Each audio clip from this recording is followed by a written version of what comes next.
monkey. Bitch. Would you like to say any other words and before I actually start this video or anything? Get the fuck out of here now. Greetings, brothers, I am Nelop and welcome to a 30k video, and today we're going to be talking about the Shadow Legions during the Horus Heresy. They're pretty much straightforward to talking about these guys because it's unlike my previous video, the Black Shields Legion overall, where there's a lot of assumptions and also there's a lot of information that might contradict with each other and you come to your own conclusions overall. Not the same case when it comes to the Shadow Legions. The Shadow Legions are pretty much straightforward. You know where they were made, you know where they were made, and you know how they operate overall. So this is going to be pretty much a short video, hopefully, unless... So in before talking about the Shadow Legions, we're going to have to talk about the Battle of Istvaan 5, where Horus is going to betray the Emperor overall after the Battle of Istvaan 3, the Atrocity, eliminating most of the loyalist Space Marines that were not going to be the part of side of Horus, who pretty much in his eyes, they were too loyal to the Emperor and must be exterminated. So he deals with them and then just pretty much won that Battle of Istvaan 3, and now he's gonna have to set his sights to the planet Istvaan 5. And why is that? Because there were 3 loyalist legions that are gonna be sided with Horus, and most of the Primax pretty much is not gonna be sided with Horus, who are very loyal to the Emperor overall. So for Horus, he needs to eliminate that threat, because if he just let them be, or just let them go of some sort, he's not gonna do that, because he's a tactical genius overall, quote unquote. So thus, Horus sets his sights on the Istvaan 5 planet to face against the 3 legions and launches the surprise attack, and thus, the first wave on the Istvaan 5 Dropside Massacre has begun. Now, as I mentioned before, after the Battle of Istvaan 3 Atrocity was being done, Horus sets his focus and moved his forces to the Istvaan 5 planet and set up his forces on the Fulgrim's fortified position in order to eliminate the 3 loyalist legions after knowing and also failed to convince them to join into the rebellion. Once the news of the rebellion has reached Terra, Malcador the Sigillites sent an order to send the 4 legions to the Istvaan 5 planet to support and relieve the 3 legions and crush the rebellion. During this time, since the local space of the Istvaan 5 planet was uncontested, the loyalist legions take that local space in order to do observation and reconnaissance missions to pinpoint the traitor's position accurately. At first, the 3 Primarchs of the Istvaan 5 planet hesitated to make an attack on the traitor forces as they received orders from Terra as reinforcements of the 4 legions that they were hours away to arrive to the Istvaan system to support them. And they should be fighting together as a big force of 7 legions combined in order to put a full-scale ground assault on the traitor's lines of defenses. Knowing without additional support won't be able to do a full-scale ground assault to ensure victory and crush the rebellion. Now, to give you a little bit of a better perspective of the current situation that is happening on the Battle of Istvaan 5, even in before the first wave, we're gonna have to talk about the numbers between the Loyalists and the Traitor's legions in this current situation. On the Loyalist side, there are 3 legions, so there's the Raven Guard, the Salamanders, and the Iron Hands, where the Raven Guard is around 80,000 and the Salamanders are around 89,000 and the Iron Hands are around 113,000, being the most numerous loyalist Astartes are being taken the course of the Battle of Istvaan 5. And combining those 3 legions, we can go to a total amount around 282,000. On the Traitor side, we got the 4 legions, which is the Sons of Horus, the Emperor's Children, the Death Guard, and the World Eaters. The Sons of Horus are being around 130 to 150,000, the Emperor's Children being 50,000. Of course, there were around 110,000 before, but that was taken after the Battle of Istvaan 3 Atrocity, where the Emperor's Children's numbers were halved, or pretty much like around 50 to 60% got cut in half, and they've gone around 50,000. The Death Guard being around 95,000, and the World Eaters being 150,000. And the total amount of the 4 legions are around 535,000 to 555,000. Now, even with more or less of the Emperor's Children, it will not change the course of battle, because combining the total amount between the Loyalist and the Traitor side, it is clear that the Traitors have more numbers than the Loyalist, and it's around to 3-to-1 situation of the battle itself. Now, let's not forget the additional support that the Loyalists will receive with additional legions and also, of course, the additional Astartes numbers that will beef up their forces. So we got the Iron Warriors, the Word Bearers, the Night Lords, and the... fuck's sakes. The Alpha Legion. The Iron Warriors, they'll be around 150,000 to 180,000 Astartes. Wordbearers will be around 150,000 Astartes, and Night Lords will be 90 to 120,000 Astartes, and the Alpha Legion... What the fuck do they exist again? So unfortunately for the Alpha Legion there isn't an accurate total amount, but it is estimated with conflicting accounts will be around 90 to 180,000. With the total numbers of the additional support for the Loyalist side, it will be around to 480k to 630k. And now combining in total for the 7 legions combined, it will be around 762k Astartes to 912k. And as we can see the total numbers of the Loyalist side here, before and after the additional support, it is clear, but for now, they are pretty much 3 to 1 and the Traitors have the numerical advantage. But once those 3 legions get their additional support, there will pretty much be more than 3 to 1 against the Traitor legions, and the Loyalists will have the numerical advantage, and which will be clearly visible enough that the Loyalist side will win the Istvaan 5 battle. Now, due to my sources, I am unable to pinpoint and be accurate of how many Astartes were taken into the battle and died during the Battle of Istvaan 5. But what I'm able to do is pretty much talking about the total numbers of each legion on the both sides of the scale of the Battle of Istvaan 5, and probably you can just pretty much speculate or estimate of how many Astartes probably died during the battle of itself.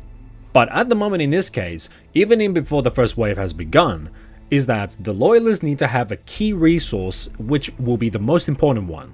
It will be time and have a strong foot on the Istvaan battlefield and resist the Traitor force until new troops come to the planet. So with that all in conclusion, the 3 Primarchs, upon learning that the 4 remaining legions were mere hours away to arrive into the Istvaan battle, the 3 legions with their Primarchs launched a counterattack upon the Traitor legions with Pharaoh's Menace, with the Iron Hands in the center, Corvus Corax with the Raven Guard at the north, and Vulcan with the Salamanders at the south. And thus, the first wave has begun.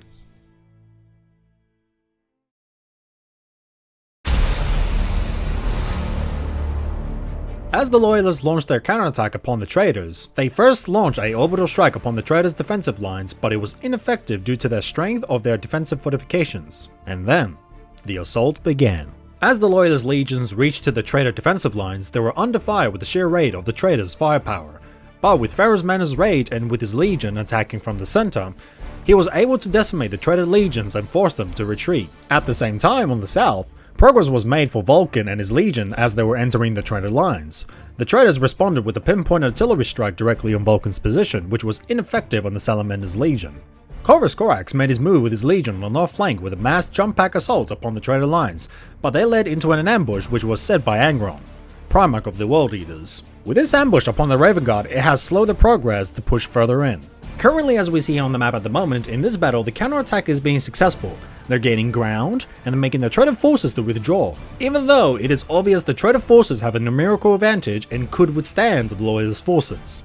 But it is because of Pharaoh's Menace's rage they were able to pressure the Traitor forces and being crushed by the Loyalists. I'm going to grab a sentence that I'm going to one of my sources, and it is not a official material that it could be found on the book or anything, but I just thought this would be a better way to quote it out of how the battle will look like, and it is, "The Traitor line bent like a bow under the weight of this attack."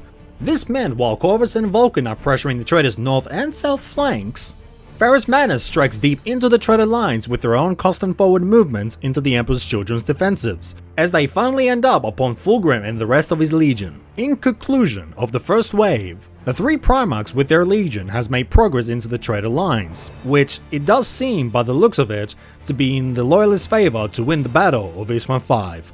But as they kept progressing under their assault, the Loyalists will soon slowly lead into a halt.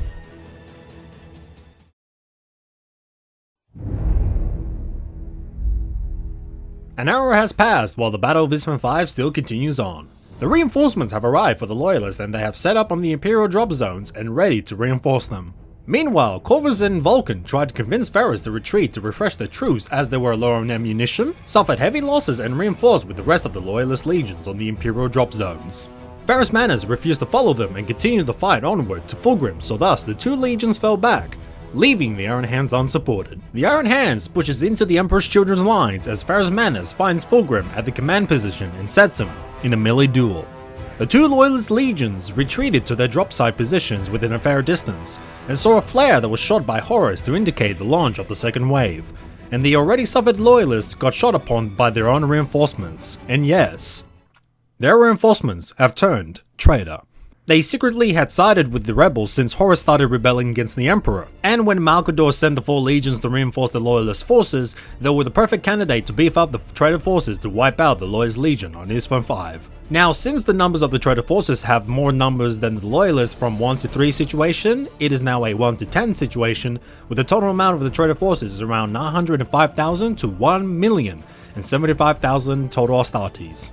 Since I don't have conflicting accounts from my sources or a good estimation from reliable sources to indicate of how much the Loyalist Astartes have lost after they have suffered heavy losses on the first wave, the available forces left during the second wave, I will personally estimate their available total numbers will be around 80,000 to 100,000 Astartes left.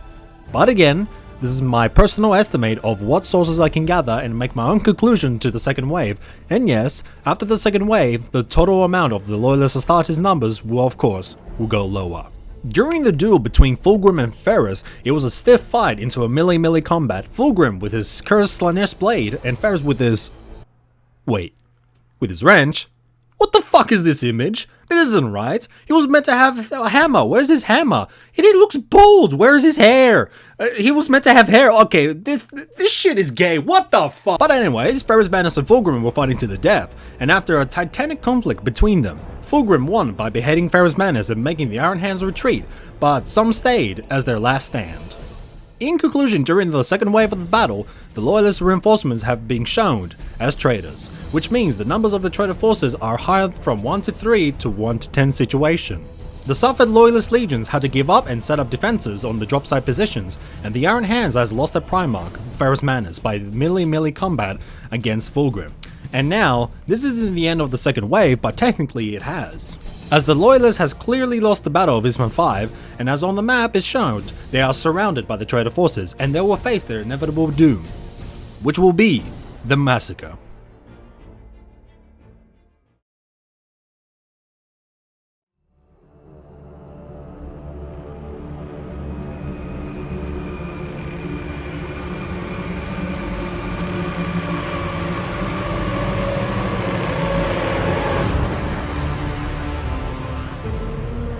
It was shown the fight was lost on the Battle of Istvaan 5. The 3 legions were surrounded by the outnumbered traitor legions. They slowly started to crumble, getting smaller and breaking to its limits until there was no more.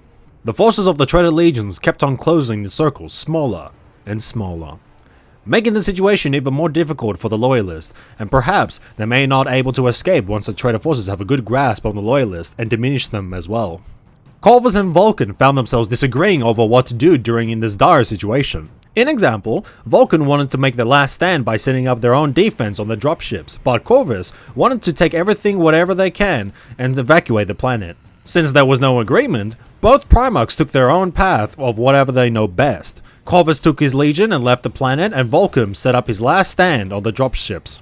With a brave defense of the 3 legions on Istvaan 5, the name of the battle was now called the Dropsite Massacre. Thousands of Astartes, or even more dead, lay down on the battlefield where they marked their graves. Of either what side they were on, Horus declared victory of the Istvaan planet and can now march towards Tower. And so, the battle was over.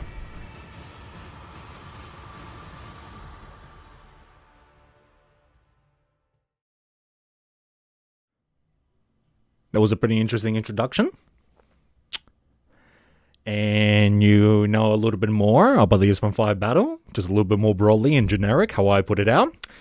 And, let's talk about the aftermath of the battle. So, on the aftermath of the battle, pretty much most of the Loyalist legions were wiped out. Okay, keyword, almost, because not everybody was wiped out, unlike Istvaan 3. Istvaan 3 was just like, you could say 99% are all wiped out, okay? Just like how you wash your hands and 99% of germs are being wiped out. It's kind of like that in Istvaan 3. But Istvaan 5, there's a little bit more loyalist survivors there. But for them to escape from the battle, it wasn't that easy.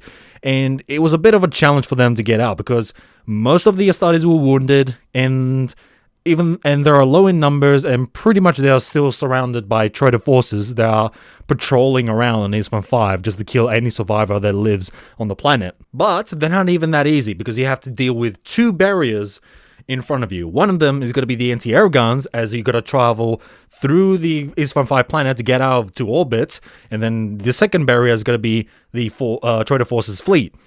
So you have to deal with those 2 barriers, and even if you can achieve that, that's going to be pretty good, but they're going to still chase you because they don't want any survivors from any of the Istvaan system to survive. And during the aftermath, we have the origins of the Shattered Legion. So as the some of those loyalist forces have been escaping as little pockets out of the Istvaan 5 planets, there will be a visionary genius, a one commander from the Arahants called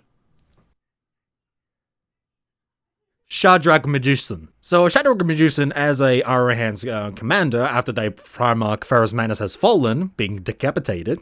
Damn, that's grim. So Shadrach Medusan is a pretty interesting Astartes during the 30k universe because what he was managed to do is grabbing all these 3 Shattered Legions and combine them as one, as we all know now as the Shattered Legions. 3 legions combined as one, but they are pretty much like a shadow of their former self. But even bigger, in a way, you could say. They're not bigger in the 100,000, but pretty much big in a small size, in their vision, like around 20,000, you could say. And as Medusan grabbing all these loyalist forces and combining them as a one force of the Shattered Legions, he purposefully splits them out just to spread the message that Horus has won on the Istvaan battle and portrayed the Emperor. So pretty much telling every loyalist planet that Horus is now an enemy of the Imperium.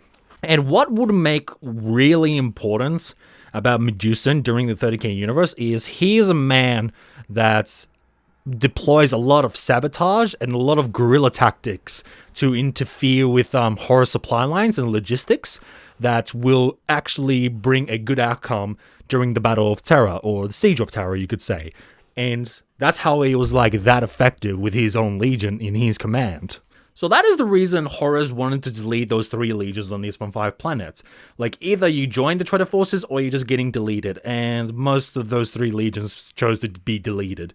And even Horus wanted to delete them completely, but he pretty much failed, and at the beginning he had no big problems with these logistics at the start, but once it became even a bigger thing as Medusan with his Shattered Legion doing even more and more problems into his logistics, he got pretty fucked, and, what else can he do, really? Now, I have not mentioned about Vulcan of what happened to him after the Battle of Istvaan 5, or during the Battle of Istvaan 5. What happened to him? Did he got captured? Did he die? Did he ran away and just disappeared, and then came back after the Battle of the Beast? Ooh, spoilers. Vulcan was pretty much MIA after the Battle of Istvaan 5, aka he was being captured by the Night Lords and being shit-ton tortured and died a lot by Conrad Kurz, and he could not fucking die at all. Until eventually he found an opportunity to escape, and he got away and just came back with his loyalist forces. And if you're new and you don't know much about Vulcan, let me give you the most simple context. He's nice, he can't die, and did I mention he can't fucking die because he's a perpetual. And perpetual means he can't fucking die. Did that tell you he can't fucking die? Now, if you're questioning about Corvus Corax, if he actually escaped, or he was being captured like Vulcan, the answer is, he did escape. He did escape from the Istvaan 5 planet, he did escape from orbit as well, but he was being chased by the Traitor forces.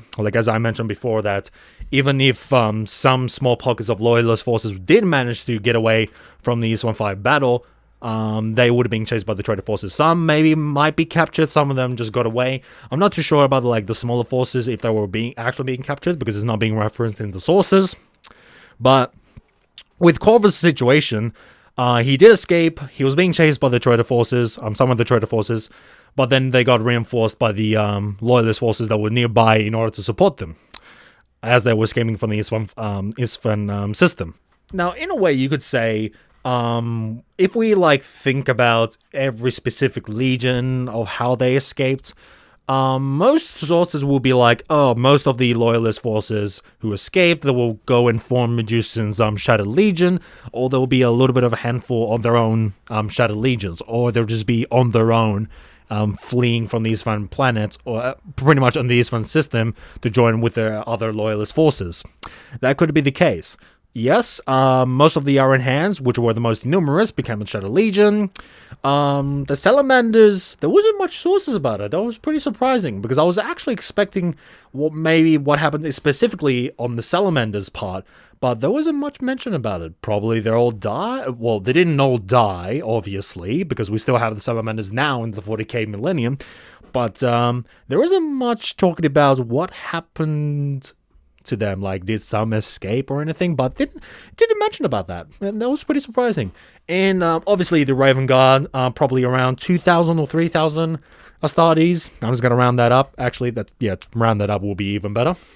Around those numbers, they were with Corvus Corax, but obviously there might be some Raven Guard who probably be a handful of them and just being around or Istvaan system, or just escape from there and probably join with the other loyalist forces.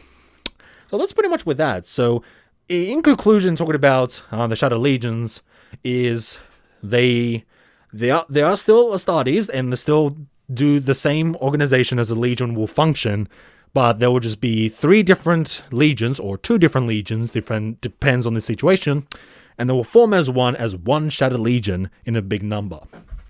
And depends on what they do. They can be doing guerrilla tactics and sabotage on the supply systems or logistics like Medusan does, or they can just be a big force that directs against a enemy overall. So you could say that. And dude, I'm going to say overall that much unintentionally, so you gotta hear that a lot. So overall, let's talk about the Shattered Legion's strength overall. So the numbers between it really depends on what Shattered Legions you will be on, because the thing is, there is more than one Shattered Legions, and also there's a vague thing that I read on my sources, which pretty much is, there's also Traitor Shattered Legions as well, but it doesn't specifically telling which they were formed and etc. So from my view and my conclusion on that one is, I'm gonna put that under the rug and pretend I did not see that. So to give you a little perspective of the numbers depends on the situation of every single Shattered Legion. So it could be a handful of Shattered Legions, it could be up to 100 Shattered Legions together, combined, or it could be up to 2,000 Shattered Legions, as in the numbers of Astartes into a Shattered Legion overall. Those numbers, it really depends. The one exception, which is the most popular one, is Medusan's Shattered Legion, which was around 20,000, okay? As far as I'm aware, it's 20,000, okay? Don't fucking correct me, you bitch. So that's the number and the strength of those legions, and the most common, apparently, was pretty much there are around 2 legions that will mix together into as a Shattered Legion, which was the most common one. 3, yeah, that's alright, and it really depends, really, overall, you could say. But I'll give my own interpretation that 3 legions as one. It could be a complete Shattered Legion, or 2. Depends the situation overall on that. And as these legions come together as one, they get to appreciate other brothers' style warfare, and they can actually take a couple of variables from those style warfare and make it as their own thing. Which that is a good thing when you're in a known. When you're working together as one in order to achieve the mission that you wanted to do. A good example is, again, Medusan's Shattered Legion. He has these 3 legions combined as one, and make it as a cohesive, effective force in order to launch guerrilla tactics on horrors, ambushes, as I said before, fortifying Imperial places, and many more. That interferes with Horus's supply line and logistics in order for him to march into Terra. So, it may be small against the Traitor Legions, but they were pretty effective, and Horus just slowly realized that, oh shit, these guys are just fucking me up that I can't just like go further anymore because my logistics are fucked. Now let's talk about the command hierarchy. Unlike the Black Shield's Legion that don't have any, we just have completely no idea how they do it, so we can just like speculate it. The Shadow Legions are pretty much straightforward and just give a pretty easy perspective of how they work overall. So how the Shadow Legions works is pretty much the same command structure and hierarchy of how they work with a legion, normal legion during the Great Crusade, the pre-heresy, and including the heresy now. It's going to be pretty much the same thing, just a little bit of different spices into it. One is, in the Shadow Legion, they don't have the command of their Primarchs, because it's pretty common during the Great Crusade and the pre-heresy era, even after the Battle of Ullanor, most legions will be following their orders and commands by their Primarchs. But because during the Horus Heresy, after the Battle of Istvaan 5, for two of the legions, which was Ferrus Manus got his head chopped off by Fulgrim, and Vulcan, the Primarch of the Salamanders, got kidnapped by the Night Lords and just pretty much getting tortured by Conrad Curze, which that one is a bit of a yikes. But yeah, overall, my point is that the Astartes legions were pretty much used to of the command structure of having the Primarch just leading the legion overall. But since that's not the case when it comes to the Iron Hands and the Salamanders, and maybe the Raven Guard as well, because it depends if they are with their Primarch or not. So without the sheer leadership and will and just the visionary genius, like Medusan or many other commanders who are willingly to form their own Shadow Legions as well, they would have been fucked overall, to give it a simple lack of terms. So with their leadership, they're able to form their own Shadow Legions. They're able to give a force as a structured, the same way that will work as a legion, but the difference is they're pretty much mixed up and they can work together overall. So let's just say a Salamander, Astartes can command a squad in his own legion, but he can also command a whole company on a different legion. But it really depends. It really depends which Shadow Legion you are, how many legions are in that Shadow Legion, and what are you able to command. And it depends on your rank as well. So there's like officer, commander, Traitor. So those kinds of ranks are in the same way how a legion will work, but it's just without the Primarchs. So the commanders are pretty much the leaders. Like, depends who's going to lead the Shadow Legions overall in order to keep them as a formation and a cohesive force. And there's also to mention that some Shadow Legions, so some legions in the Shadow Legion have uneven officers. So as I explained before the Salamanders can command a squad in their own legion, but can command a whole company in a different legion. But that is because they don't have the same amount of officers as any other legion would have. Like, some of them have way more numbers, some of them have less. Like, it really depends the situation. Like, maybe some legions have way less officers than the other legion would have in that Shadow Legion force. So, just to give it a little perspective of, not everything is like equal overall. Like, they had to work together, they had to like mix it up, they had to adapt each brother's legion's warfare and tactics, and able to appreciate it overall in order to make like this giant effective force overall. In conclusion, the Shadow Legions are it's just a very interesting concept of, this is a different type of legion where they are able to work together as one cohesive force with the sheer will of the leaders, and depends on the situation. And the bigger they are, the more effective they will be. And even if they're a small force, they are able to make different certain tasks that seem to be impossible, but they're able to do it in either ways. Like, just like the Battle of Istvaan 5 Dropside Massacre. You expect them to be exterminated and wiped out, but that's not really the case. Some of them may not escape, some of them might have not survived a battle, but at the end, a lot of Space Marines and Astartes pretty much survived that battle on the aftermath, and just formed their own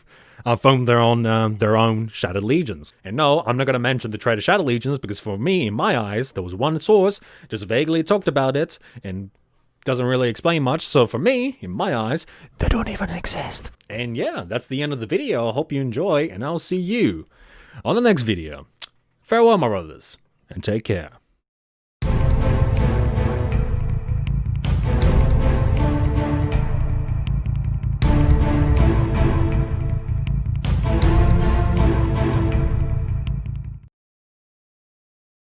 Since I don't have conflicting accounts from my sources or a good estimation from Fuck. Reliable. Fuck. How was that hard? Holy shit. Without the... Yeah, actually, it's mostly one of them overall. It was just like the extra Raven Guard that was just going around.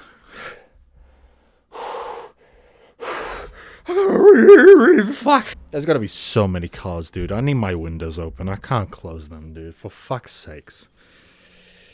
Oh, you fucking bitch. If there are noises on the background, don't think I'm gonna edit them as shit.